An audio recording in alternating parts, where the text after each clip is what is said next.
Өрнөөс өрнөө оронд өтнө өргөдөх шахам ажиллаж амьдарч байгаа өнөөдрийн тогтолцоонд хамгийн их зутарч байгаа хүмүүс нь хөгшчүүд гэхэд хэлсдэхгүй. Улсын хэмжээнд өнөөдөр 388,443 тэтгэврийн огч бүртгэлтэй байгаа бол тэдний 236,181 үнэ нь тэтгэврийн зээлтэй.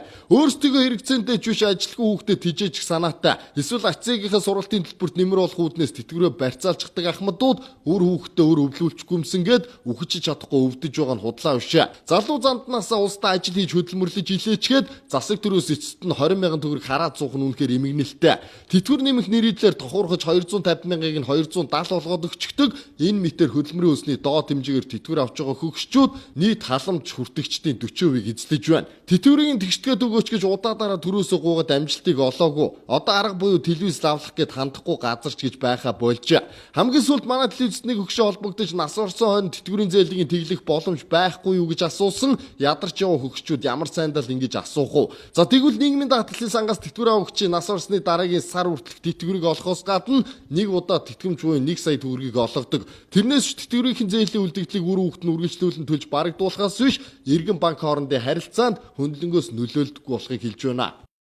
Хуулийн зааснаар бол өндөр насны тэтгэвэр авагч хэрвээ өндөр насны тэтгэвэр тогтоолгоо авж байгаа бүх тэтгэвэр авагчид хуулиараа юу гэдгийг тэтгэвэр тогтоолох боловсролтой хангасан тохиолдолд тэтгэвэр өндөр насны тэтгэвэр тогтоож байгаа.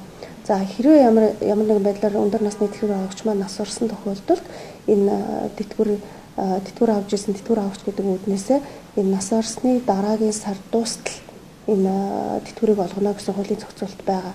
Тэгэхээр юу гэдэг ямар нэгэн байдлаар өндөр насны тэтгэвэр авагч маань нас орсон тохиолдолд дараа сарынхаа сарын дуустал тэтгэврээ авч явах нь. За мөн дээрэс нь энэ нийгэм даатгалын сангаас олгож байгаа тэтгэврийг хуулийн зааснаар банкар дамжуулан олгон сар бүр олгоно гэж заасан байгаа. Энэ хүрээнд нийгэм даатгалын байгууллагууд харилцагч банкудтай хамтран ажиллах гэрээ байгуулгын энэ тэтгэврийг олгож байгаа. Харин яг зээлтэй тэтгэвэр авагчдын хувьд тийм ээ үнэхээр тэр зээлтэй байж байгаа нас орсон тохиолдолд бол нийгэм даатгалын байгууллагын зүгээс бид нар яг уу гэхээр хуульд заасан нас орсны дараагийн сар хүртэлх тэтгэврийг олгох нь байна. Мөн оршуулгын тэтгэмжийг олгох нь байна. Яг юу гэдгийг тэр нас орсон тэтгэвэр авагч хэрвээ зээлтэй байгаа тохиолдолд тэр зээлийг бол юу гэдгийг иргэн банк хоёр гэрээ байгуулалт олгож байгаа учраас энэ яг үйл ажиллагаа нь нийгэм даатгалын байгууллага хулгай харилцах боломж байхгүй.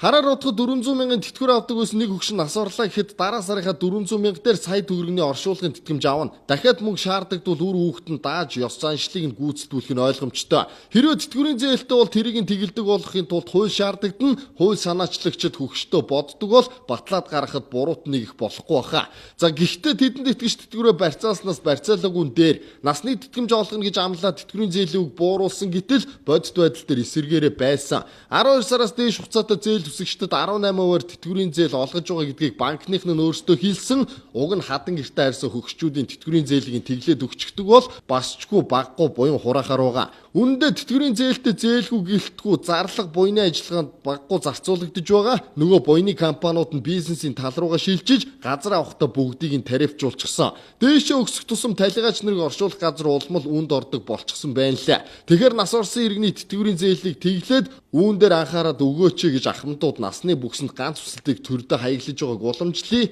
Мэдээг амар уйсгалаа.